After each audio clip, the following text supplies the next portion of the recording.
I know I'm here to serve. And I love build bridges, connect people. So I like to connect people, sectors and countries and ideas. So I think that if you ask me, yes, I never lose hope, even though it was a really rough time. Because when I was in school, it was a really rough time in Medellín. I always had hope. Welcome to the English edition of Der Große Neustart, the German-English podcast series by Sibylle Baden, in which she talks to pioneering leaders who, inspired by the World Economic Forum's Great Reset initiative, create revolutionary projects that actually do make our world better, greener, and fairer. Today we travel in spirit to Medellín, Colombia. A city that once made headlines for violence now stands at the forefront of digital transformation, artificial intelligence, and urban innovation. It is one of Latin America's most compelling reinventions, and perhaps one of the world's most underestimated futures.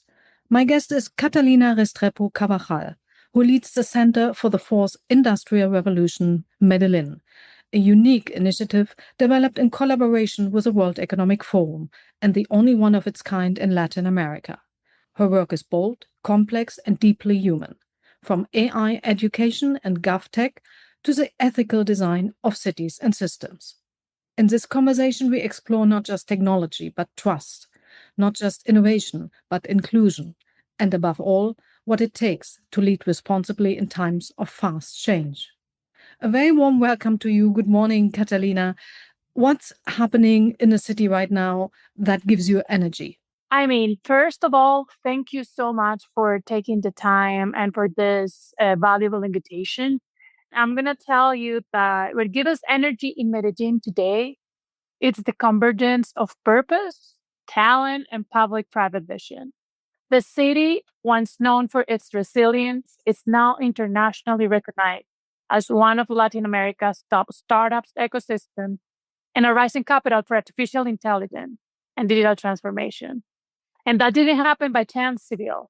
It is the result of a deliberate, long-term investment in innovation, education, and inclusive development. And what makes your city different when it comes to innovation and community engagement? What sets Medellín apart is that innovation here is not just technological. It is cultural, social, and deeply collective. We come from a history that requires us to reinvent ourselves through trust building. And that legacy continues today in how we approach innovation. And I'm going to tell a little bit how. Public-private collaboration is in our DNA. Medellín's transformation has always depended on strong alliances between government, academia, businesses, and communities. And that same structure now powers our tech ecosystem. Trust has been earned through transparency and proximity. We work directly with community. We not just deploy technology, but we co-design it. So people are involved, not just consult. And innovation has been a social mandate for a long time here in Medellín. We do not innovate for scale alone. We innovate to close gaps and improve quality of life. And that gives our ecosystem a sense of purpose and urgency. And one example that the Paisas, as we are called here in Medellín and in Colombia and around the world, we deeply care about is EPM. It's Medellín's public utility company. It reinvests about 2.5 trillion pesos directly into social initiatives that significantly benefit citizens. These resources funds critical programs like Buen Comienzo, which is an early childhood development. It also improves educational infrastructure, and more others. So this unique public model, because EPM is 100% public entity, but it runs like a private company, and this is an example, and that's what makes us different from and set us apart from other cities from Colombia and also from Latin America.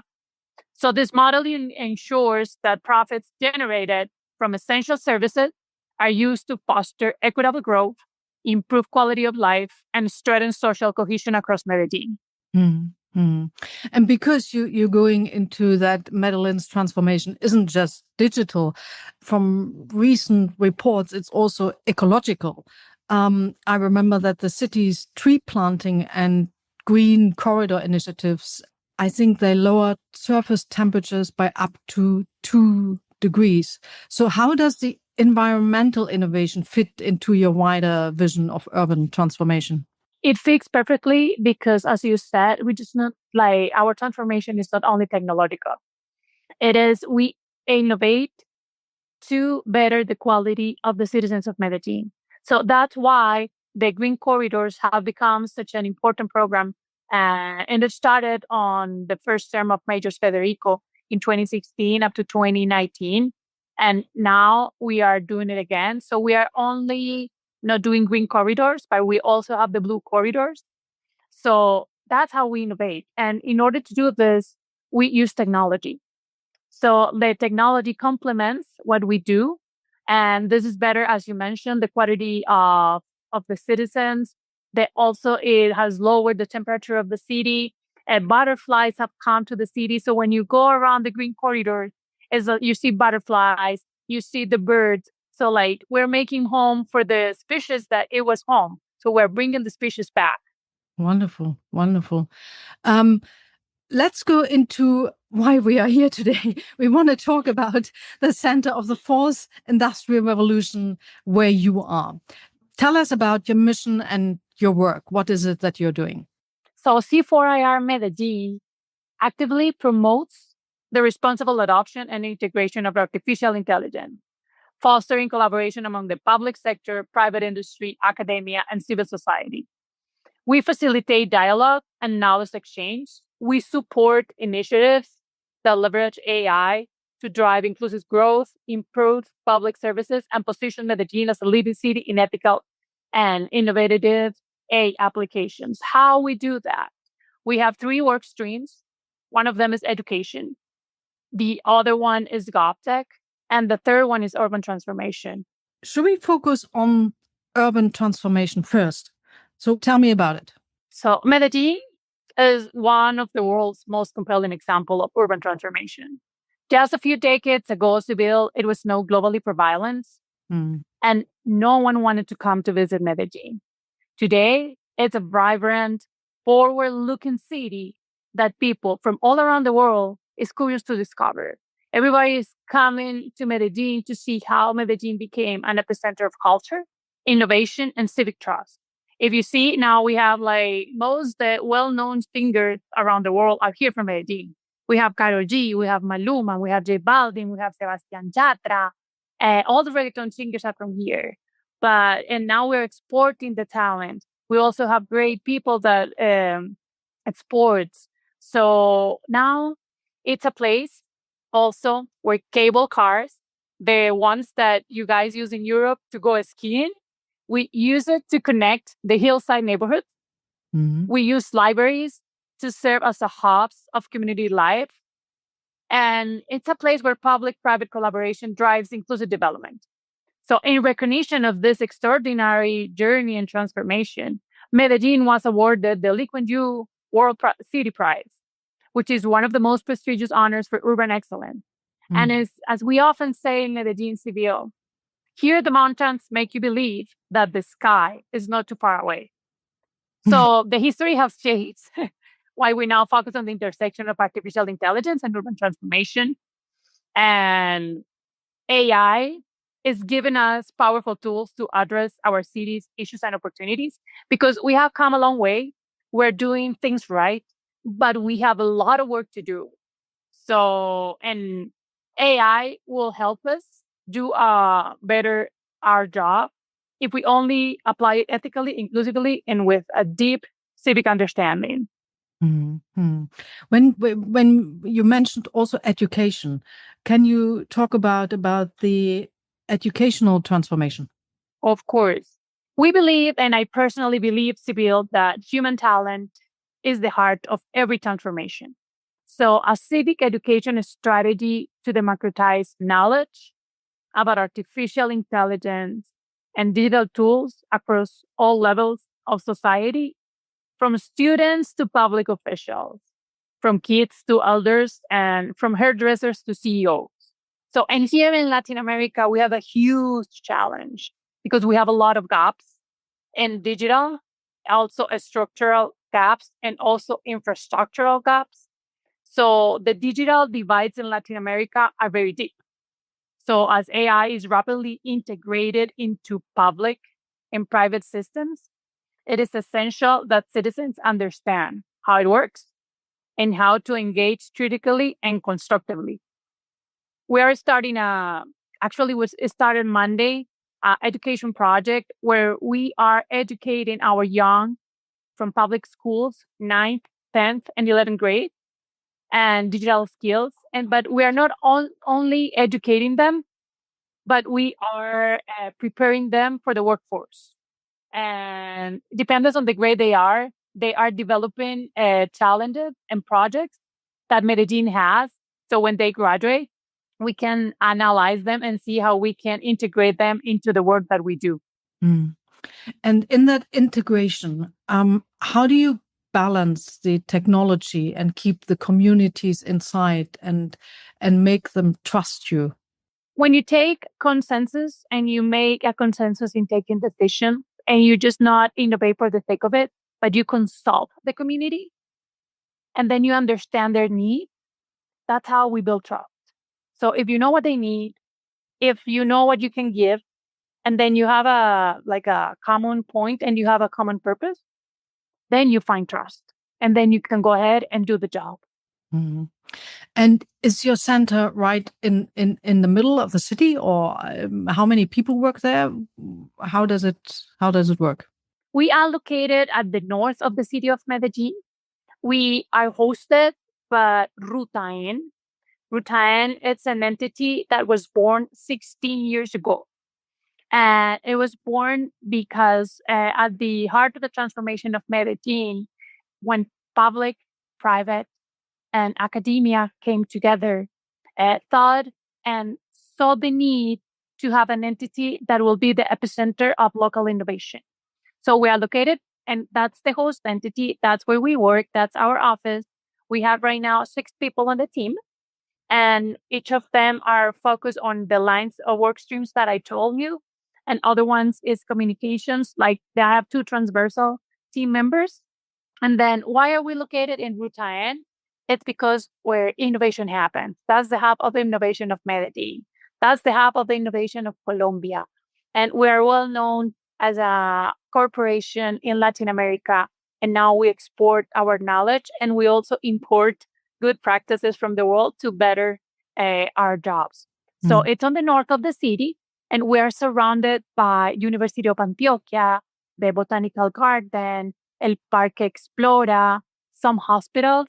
And we are aiming for that part of the city to become like the future of Medellin. There is a project that is called FutuMed. And the FutuMed, we want that to be that like urban laboratory, like the sandbox. So where we can test technologies, implement them, and then use them to better the quality of life of our citizens. You just mentioned FutuMed. I wanted to go with you into your most important initiatives, because the Center for the Fourth Industrial Revolution sounds magnificent. So break it down a little for our listeners into what initiatives did you create, and how does it really apply to the community? So we already talked to education, and I shared the projects with you. Also, I already talked about FutuMed. I'm going to share with you GovTech. What's GovTech? Because many people do not. So I'm just going to give you a brief definition about GovTech. So GovTech is a cross-cutting effort to modernize government operations through digital solutions that will improve transparency, efficiency, and citizen engagement. Why do governments have to focus on GovTech and invest in GovTech? It's because public institutions in Latin America often gaps in trust, agility, service delivery. So GovTech will help us close those gaps and will help us to improve the way we serve our citizens. And we're going to start continuing building the trust, and it will be more smarter, more inclusive, and we can we can do. GovTech is a really huge and it has a huge opportunity and investment. And the last one, which is urban transformation, and that I already talked about, was good to make. So those are the work streams, and that's how it's going to impact the lives of people of Medellin. And we are also connecting with the global network. Since we are on the global network of the forum, which are 22 centers today, we are the only one in Latin America, the only one in a Spanish-speaking context. So what we're doing is we're referencing what other centers are doing that we can adapt to Medellin, but we are also contributing to other initiatives that in the centers and the network are doing, and we are like sharing examples of Medellin. For example, in GovTech, there is a GovTech Intelligence Hub, which is led by Berlin and Kiev. And we have been sharing some experience of Medellin, but we know that we can contribute to some other cities. But at the C4IR Medellin, we do not believe only that we can get, we also believe in giving. So if we do a win-win relationship, we can enrich the network, and of course, it will better our work. Mm. Two things. When you talk about modernizing government and using technology and AI, can you go a little more into detail what that means on a day-to-day basis? And the other question is, I remember that recently the forum opened a GovTech center in Berlin, Germany. Do you work together with them? Yes, I do work a lot with Berlin. That's the center that we're closely working together. We're actually meeting next week in San Francisco for the GTR meeting, which is Global Retreat, and where many of the heads of the centers will convene and explore more collaboration opportunities together. And when you ask me, like, how do we ensure that innovation benefits and reach the entire city? I mean, in Medellin, Sibyl, if you ask me, inclusive innovation is part of the system. We have built institutions designed to ensure that the benefit of progress reach every corner of the city, especially those historically left behind. So a big part of that comes from our public conglomerate model. Medellin is the second conglomerate model, biggest in Colombia. The first one is Ecopetrol, which is the oil company of the country. And we have a network of public enterprises like EPM, as I mentioned before, our public utility company. We also have the Metro of Medellin and Ruta N. And they don't provide services, but we reinvest in equity and innovation. For example, the Metro doesn't just move people. It connects community that were once isolated, and it shaped a culture of civic pride. So we're here in Medellin, very proud of La Cultura Metro, which is like metro culture. When you come to Medellin and you see how people treat the metro, when you see people lining up to get into the metro, like you don't see congestion when you are getting into the metro. But what the metro did with the cable cars and everything was like kids and people, because Medellin is a valley, and then we're surrounded by mountains. And the city has been growing up into the mountains. So to come down from the mountain to a school, to work, it will take them, I don't know, maybe 2 hours in the morning. Now it takes them 20 minutes. So that's how a example that like we can bring to real life. Another one is EPM. It funds education, culture, and innovation with public profits. It's not just like a shareholder returns. So it's just like the city comes back, like the money and comes back to the city. And Ruta N serves as a neutral space where government, startups, and citizens co-create technology solutions. So those are like some samples that we can bring into like the real life. Mm. So, and where we ensure that innovation benefits and reach the entire city. Mm. Can we touch health a little more in detail? We know now that transport works exceptionally well in your place. Have you made progress on any of the health issues? On the health issues, yes, we are advancing on the health issues right now. We are using tech in order to diagnose more rapidly. And we are like Medellin because of its history, has been a pioneer model of transplant or organ transplant. So we were like the first ones to do heart transplant with something special. We have been always using technology in health issues. So maybe we do not talk about much, but if we do a little bit of research, we are a leading city on that, and especially on transplants because of the violence era that we lived. We needed to start doing things quickly, and then the doctors start professionalizing even more in order to do that. Mm. It sounds all very efficient. So you work together with local government, business, academia, civil society. Is that the base? Is that the secret, if you want, of your success? Yes, it is. I mean, we cannot, like the governments cannot do it alone, civil.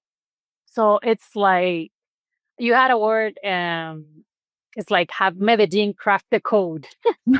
and and when you ask me if Medellin has cracked the code, I will say yes, because when early 2000, when we were like coming back from our past, we had the determination to build the CUE, which is the committee of universities, business, and civil society, and where the private sector come, and they meet every month. So when you ask me, when do you catalyze the transformation of Medellin, and is that the secret? Yeah, collaboration has been the secret of the success of Medellin. Also, the better of Medellin is it's its people. Like we believe in Medellin. We are very proud of being from Medellin. And because of our history, again, we said, I mean, we're more than this. We're more than our past. So how can we reinvent? How can we collaborate together? And let's dream about what is the Medellin that we want. So you see in every single progress and every single infrastructure project and every single project that the government's starting with the city of Medellin is doing right now, you see that.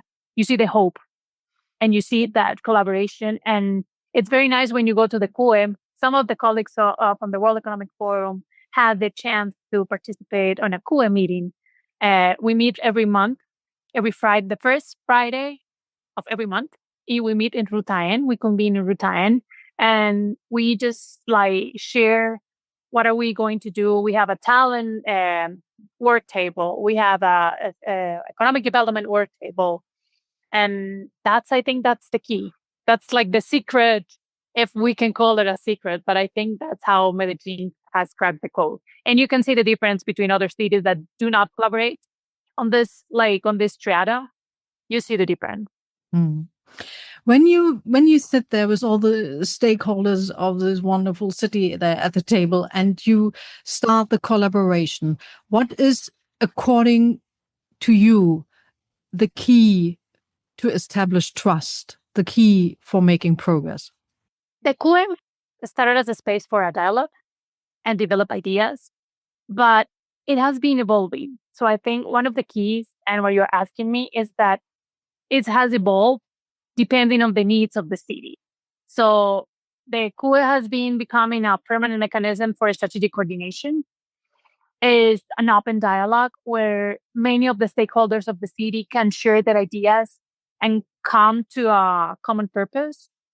It's a space where science, policy, and entrepreneurship converge. And it's a cultural shift, like from working in silos to co-creating solutions. So I think that's like how we can, like, I think that's the answer to your question. Working in silos, quite absolutely. This is a very important point.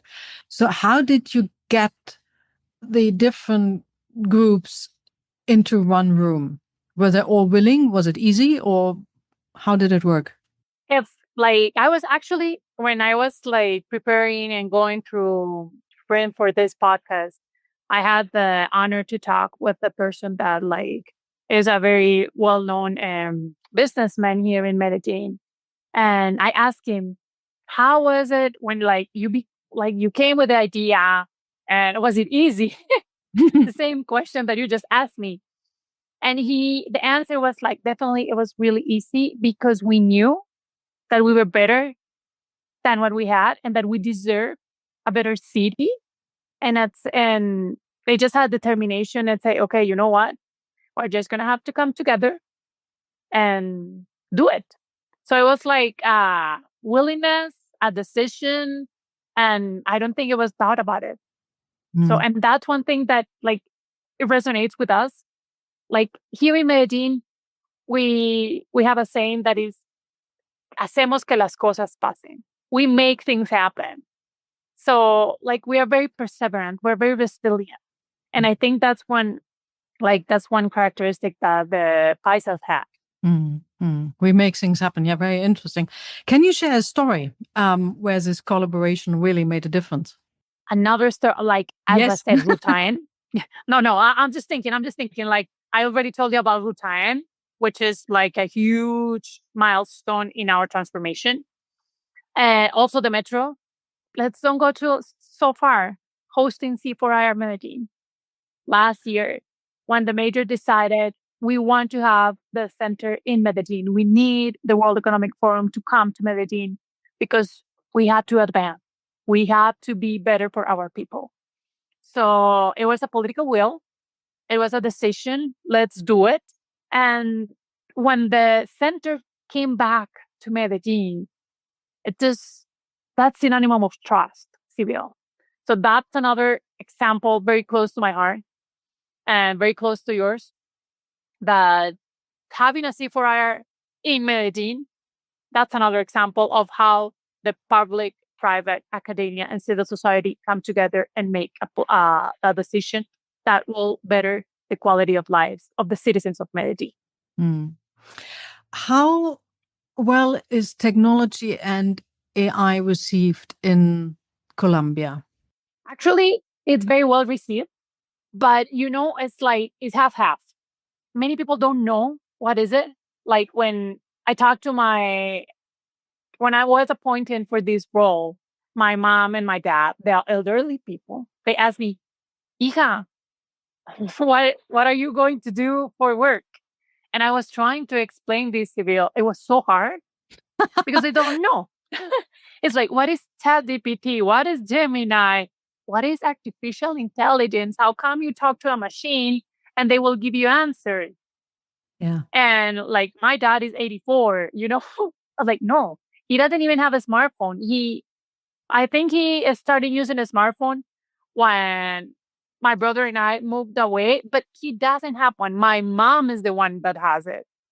And now when he talked to my nephews, he talks in video camera, and he's like super surprised. And then when I do like Zoom meeting and maybe I'm at home, he goes to the Zoom meeting and he greets the people because he says, I have to greet them. I'm like, no, papi, this is like a virtual meeting. And he thinks like the persons are at home, So, I was trying to explain this. And when they start like realizing that many of the things that they do on a daily basis are related to technology, are relating to artificial intelligence, they say, okay. So they got that. And then when you go to, I was mentioning before, even the hairdressers, the people that do the nails, everyone has to understand what is technology, how we can benefit from technology, what is artificial intelligence, what is not artificial intelligence. And then from there, how can I benefit from it? Can I be more productive? Can I take better decisions? More efficient? So, and now, like the kids, of course, are very excited. Like the young people, those young people that we are starting to educate on digital skills and all this, they're very excited. And let's say the challenge was to convince the teachers. But then when the teachers saw that they were going to be educated too, and they were going to be able to replicate that on their community and some other spaces, they were really into it. So once again, we come to trust. How you can build trust with the beneficiaries, in this case, the citizens and the people, when you do understand their needs. And when do you explain them, when you educate them, what are the benefits behind all this? Mm. I absolutely agree with you on that, Catalina. Because you said you have to convince the teachers, and once they understand and the purpose and so on, it's easier to translate it into the work. If you look at different sectors from academia, government, and so on, are there in some sectors the hurdles a little higher? And if yes, what's the problem? And the other way around as well.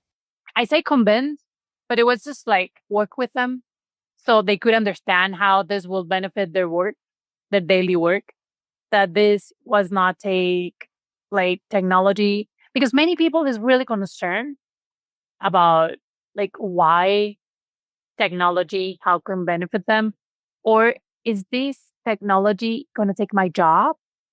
No, it's not going to replace you. Humans cannot be replaceable. It's going to help you, but then you have to keep up with technology in order to be up to date.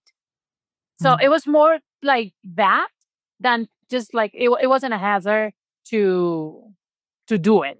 Just like conversations and socialization. There is a word that we use here in Medellin, which is appropriation. That means ownership. So let's do this. Let's take ownership of this, and you're going to see the results. You educate better your children, the young adults here, and then you'll see the results in the city later. So if you think about the whole of Latin America, how does the Medellin story resonate across Latin America? Latin America. I remember when I was, no, because when I say this is like when I'm remembering the stories from the past. I remember when I was in high school, that's been like quite a few years ago. We had like a class that they were telling a story that Medellin is in Antioquia. It's a department that Medellin is the capital of. It's going to be the best in 2020. Antioquia is going to be the best corner of America Latina.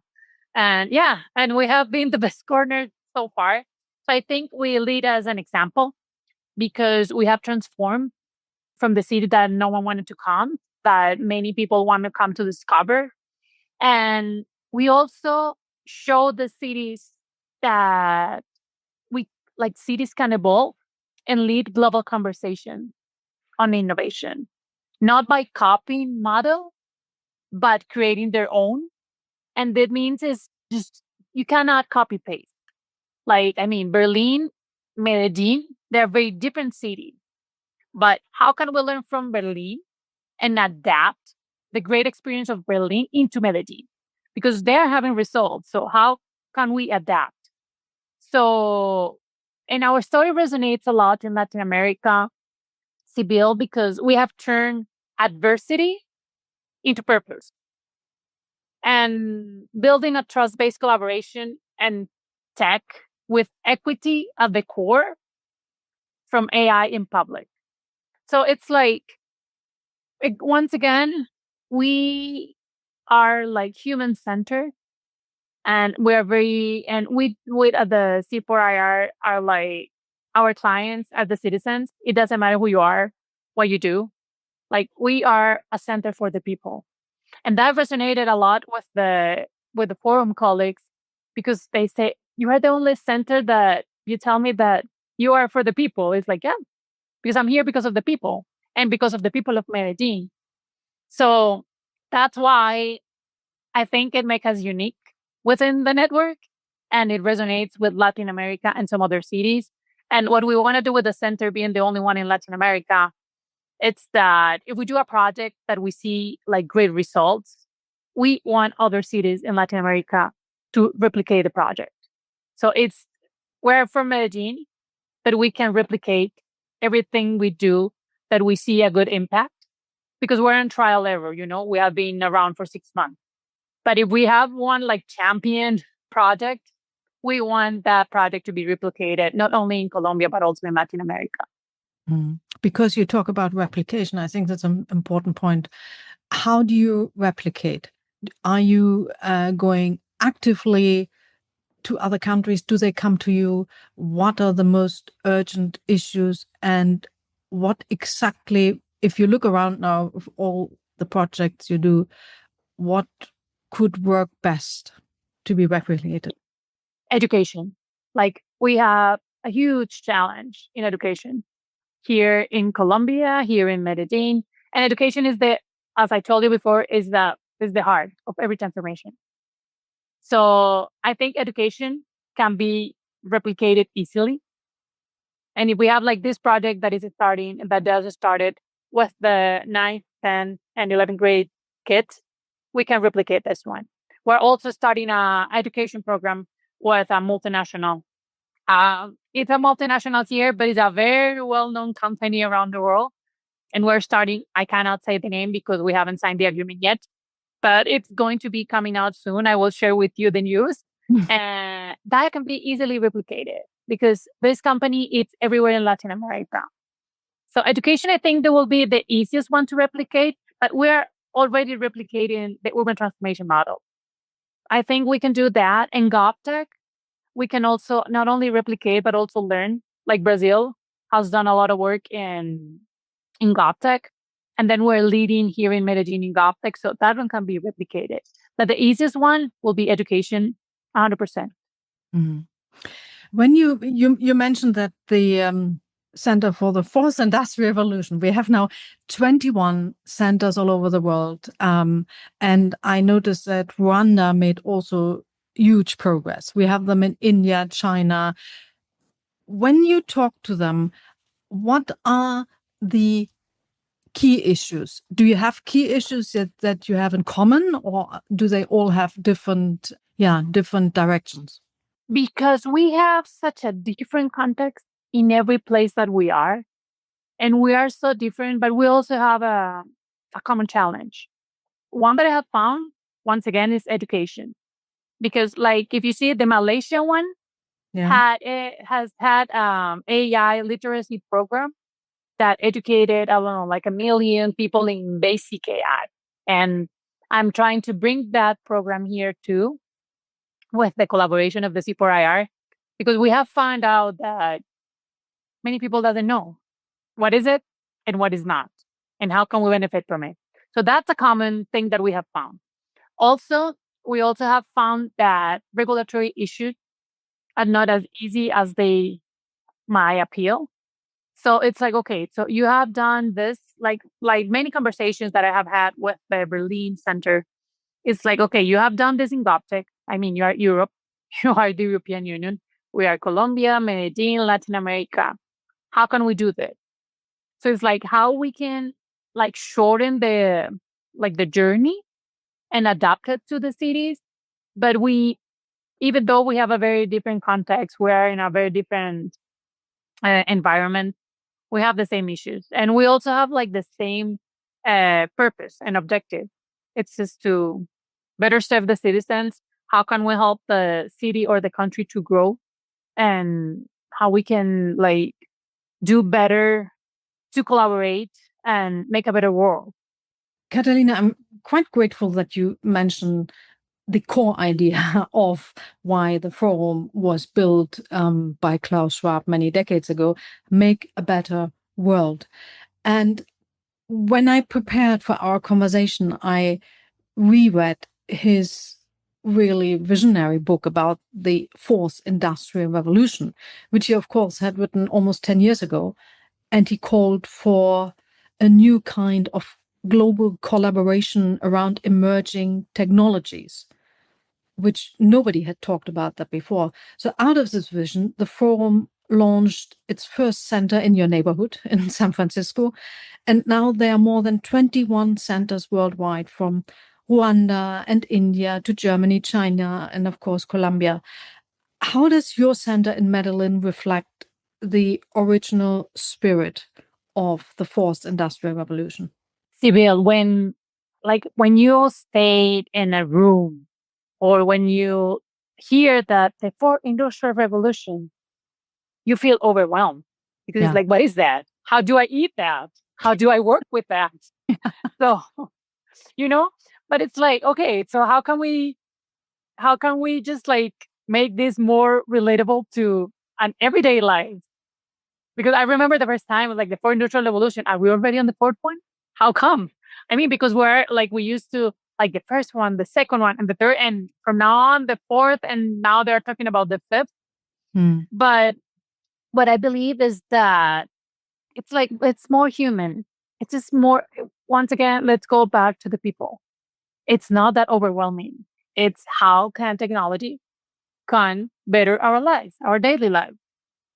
So can it give me a better quality of life? Wonderful. How can I use it? How I can be more productive at my work.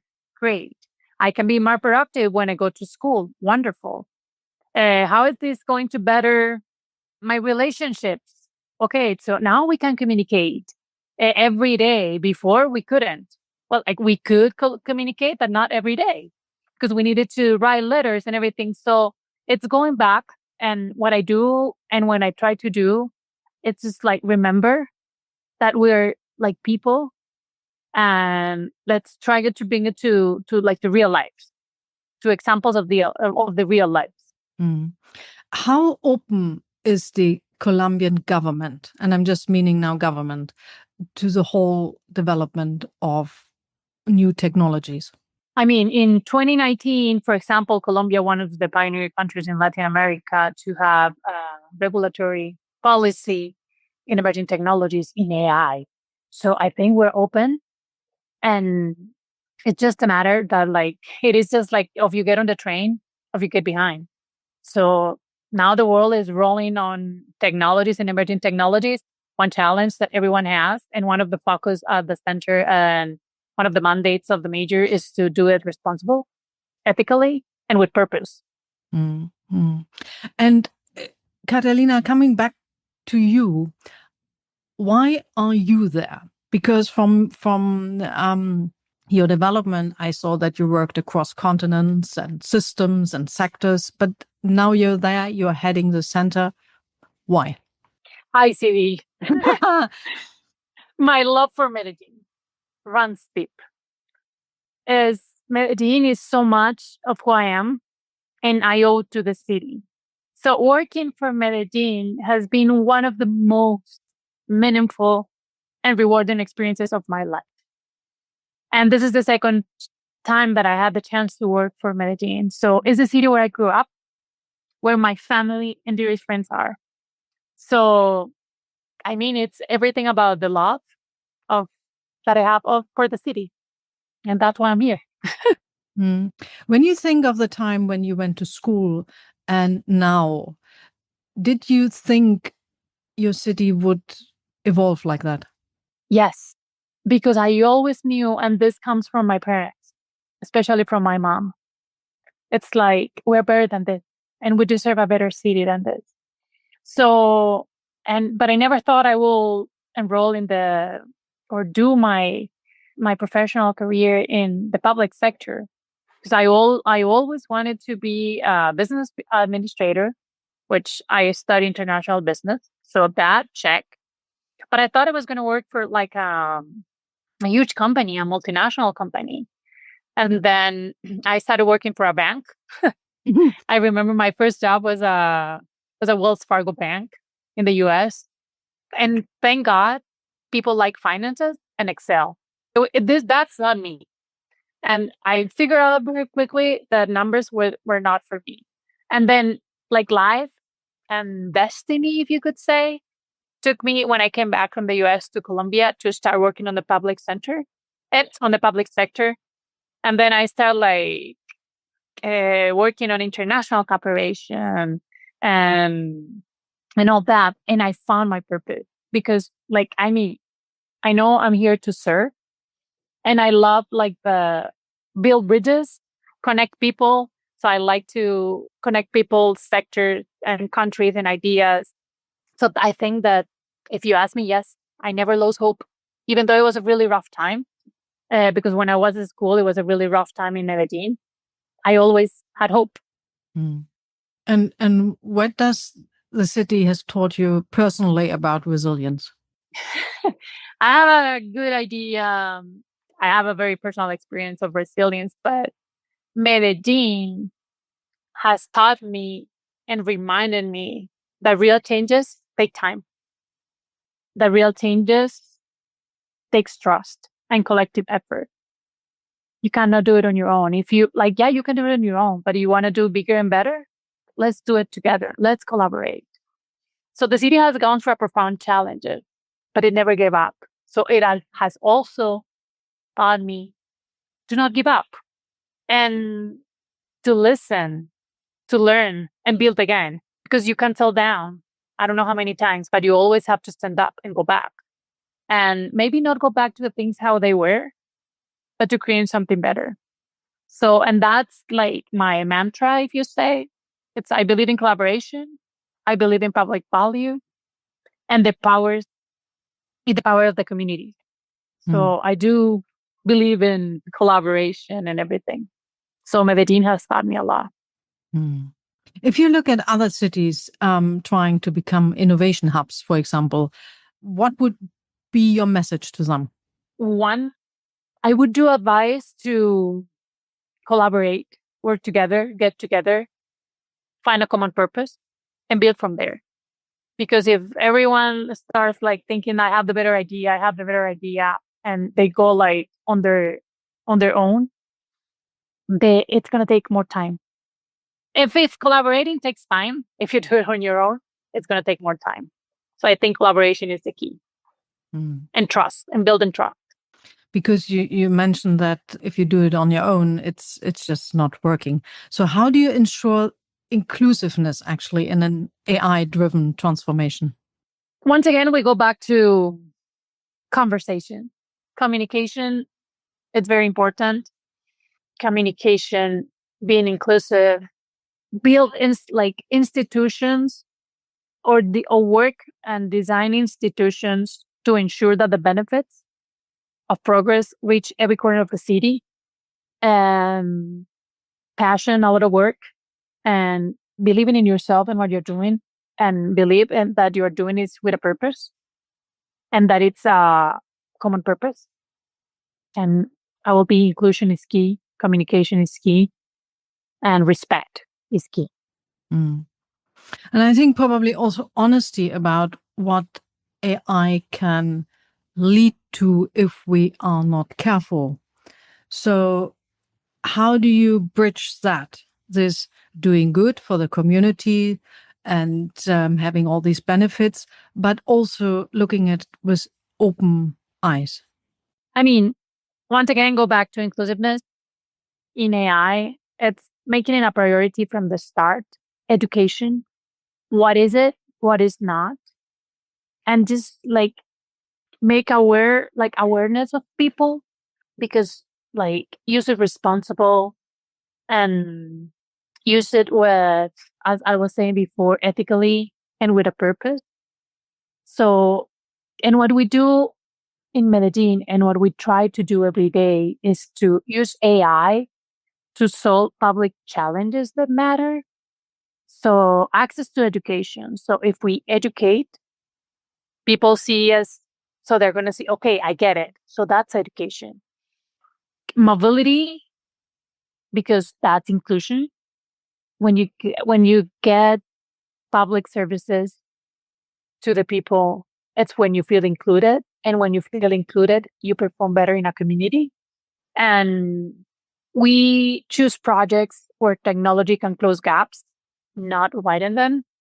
So I think that's like a cocktail recipe where like we're focusing on making AI a priority from the start and not just an afterthought. Mm. I read an example given by a professor of an American university who asked AI to create a seminar or a whole course on business or on whatever. And it did it excellently. So what is if the academia is sitting next to you and says, but okay, today I create together with AI an educational program. What about tomorrow? Do you go through those questions or not yet? Not yet, but if you ask me, because you're asking me right now, is you have to evolve. Like you have to move with the flow. This, like maybe I've been telling you today, investment in a generative AI has increased 18% from last year. But maybe tomorrow it's going to be 23% because technology is taking us to another phase. So if you ask me, the next transformation of Medellin is digital. No doubt about it. So it's like you have to keep it up. I mean, like chop, chop, chop, chop, chop, because this is like a marathon, but it's like a technology marathon. So if you have created a course, then how can you improve the course to better teach the student and the business people everywhere? Does ethics and morals play so far a role in your work, or is it minor? I have three things, and I'm going to tell you why. Respect, passion, and ethics. And of course, moral. That are the values that ground every decision I make, especially navigating the tension between innovation, technology, and equity. So, because I deeply believe that technology should serve people, not the other way around. And that's very important for me. So, respect ensures I listen and understand the realities of diverse communities. My neighbors, people from other part of the city, and my friends from, I don't know, from Singapore. Passion fuels my commitment to create meaningful, lasting change. And moral and ethics remind me that innovation without inclusion can't widen gaps, not close them. So I always work and I wake up every day to build solutions that are not only like cutting edge and might not be the like, wow, this is like, it's going to win a prize, but solutions that are fair and human centered and do really transform and make a real impact in my community. Mm-hmm. Because we're coming slowly to the end, I just wanted to ask you a couple more questions. And one would be, where do you see gaps at the moment in your line of work? Digital gaps, inequality gaps, because many people here in Medellin, a lot of people can go to school, but many people cannot go. So how can we work to get everyone to go to school? That's one thing. So education is one challenge that we have, like tackling that one, and we have to work more on that. That's a huge gap. It's not, and it's like in the whole chain of education, not only about technology. It's access to education, and because many people do not believe that children should go to education, it's because they were not educated. So it's the whole chain. So how we can change that mindset that if you educate, if you go to school, then it's going to be a real transformation. So that's one thing that I will say. Catalina, why that might sound naive to you now, but why can't they go to school? Why can't many kids not go to school? Because the parents just won't take them. Because they all have access, but it could be like a personal decision. It's the Medellin context is very special. Like we can have like 3 podcasts on this one, but yeah, but we're doing, and we're still working on it. Maybe they have not, because they have not economic resources. So it could be many options, like many reasons. Economic resources, does it mean you pay for school? Some of it pay, some of them not. And the ones that do not have to pay, maybe it's because it's a personal choice. So it's like, I'm not an expert on the context, but I know we have a lot of talented. But you're on a very good way. So a lot of that has already improved. And yeah, is there anything we have not talked about? Anything which is close to your heart you want to talk about? You asked me like in the middle of the podcast, I believe, like what gives me hope, if I still have hope. And I will say to you, yes, because what gives me hope every day, and I think we all should have hope. And when I see people driven by purposes and genuine desire to do the right thing, that gives me hope. And in the moment that the world is living right now, it's just to have determination. Whether if you're a community leader, a public servant, like a young entrepreneur, like change is possible. Just like maybe you are not doing a huge impact and then you say, I'm going to quit. No, the change starts like with one rise, two rises, three rises. And on a personal level, my nephews fill me with hope. Every time I talk to them and they tell me stories about, yeah, I'm going to do this, I'm going to do that. And when I see their genuine and their enthusiasm every day, it's like, okay, I'm on the right track. These guys are going to enjoy the things that I'm doing right now, and they're going to have a better place to live. And that's why I always have hope. And one final thought is innovation means nothing if it doesn't improve life. So once again, technology must serve people and not the other way around. That would be my final thought for today. Wonderful. No, this is a wonderful ending to taking us through the journey of the tech revolution in Colombia. No, I'm glad. I find your work absolutely fascinating, and I hope it sets a great example, and also that you work in collaboration with all the other centers. You do fantastic work. I'm very happy that I had the chance to talk to you, and I wish you all the best. Thank you, Sibyl. I had a wonderful time. English is a second language. Being my first podcast in English, I had a really, really good time. And it was lovely having the conversation with you. And I've been following you since you reach out to me. I just love this space that you have created in order to exchange some ideas. And we'll definitely be in touch. And thank you so much. This has been another episode of Der Große Neustart from Sibylle Baden. For more information, please visit sibyllebaden.com or the official site of the World Economic Forum.